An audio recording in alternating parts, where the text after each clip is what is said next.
Good afternoon, everyone. This is theme 030. Assalamu alaikum to everyone. Back in 2016, we've submitted a design proposal for a building in Jakarta. As you can see on the screen, this is our building design. It's got green roof, angled facade, all those fancy stuff. And we remembered one of the design requirement was that the building material selection has to be sustainable materials. We know in theory what sustainable material is. We were fresh out of school, but we had no idea whatsoever about the local availability of these so-called materials. So we went to the internet looking for it. We looked for it in Google. We've asked people. We made a few calls, and it turns out the information was pretty scattered throughout the internet, books, literature, hard catalogs across offices in Jakarta. So we think, oh, maybe we can collect all these information into one single source platform, and it would help people like us, architects, fellow designers, building developers, to manage their carbon impact. This is the first step of doing what we need to do for the environment. And Indonesia, as a country, imported $30 billion worth of building material in 2014, which in turn inflicted 33% more transportation cost and 20% more embodied carbon. And we think this doesn't make any sense. It has to be the other way around. I mean, nobody in their right mind would pay extra money to release more carbon to the environment. It's just, it doesn't make sense. And we think by managing our carbon footprint in building materials, we could potentially lower building prices by reducing transportation costs, and we could boost the domestic trading value of local material market.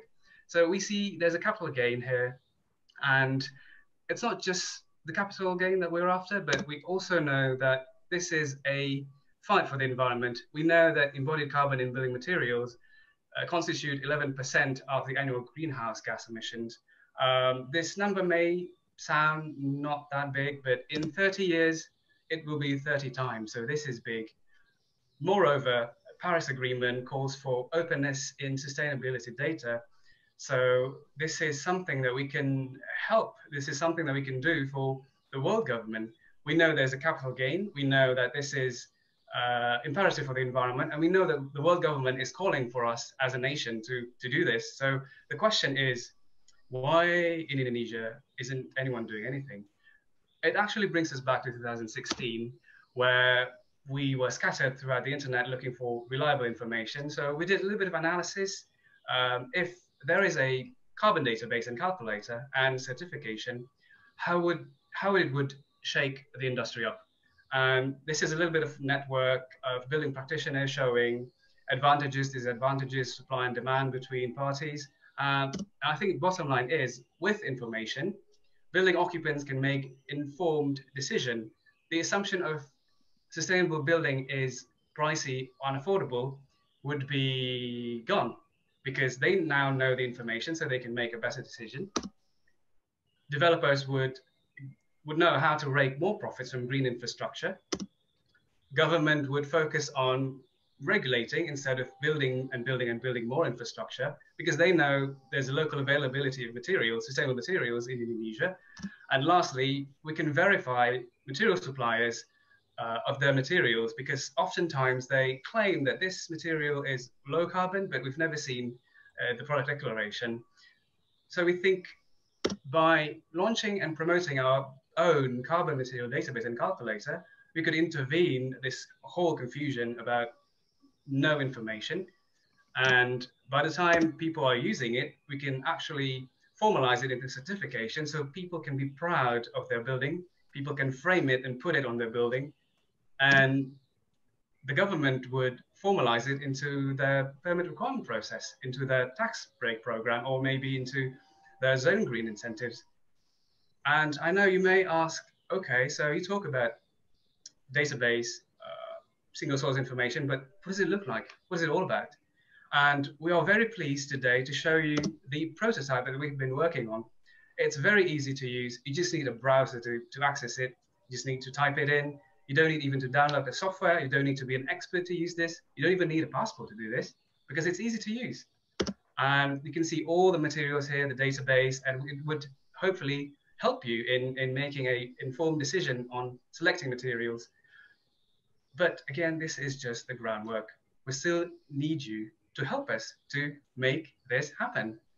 We need these people to collaborate with us and to help us in achieving our target, especially the NGOs such as the Angin Advisory, who would invest their time, who would be at least interested in investing their time and money, hopefully.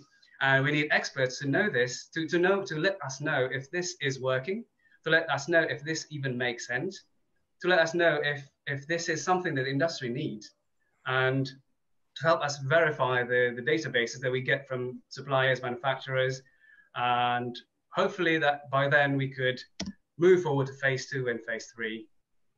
In 5 years, we're confident that we can lower 30% of embodied carbon in building material by launching this platform of information.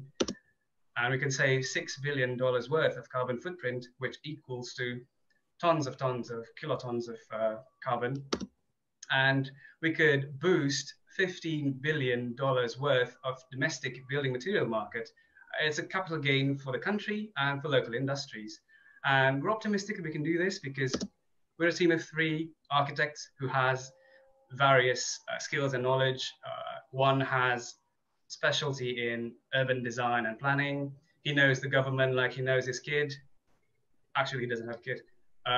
We have one who's an expert in sustainability, and we have one who's an expert in business. So, but it doesn't matter how proficient we are if we can't get any help from you.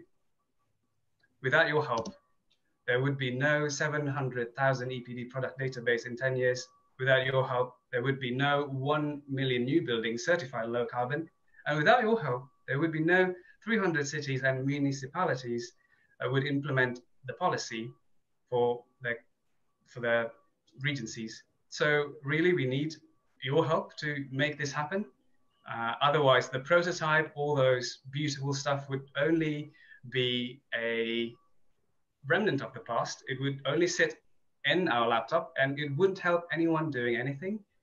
But with your help, we can do this, we can make this happen, and we can make the world a better place for us to live in the future. Thank you for listening in.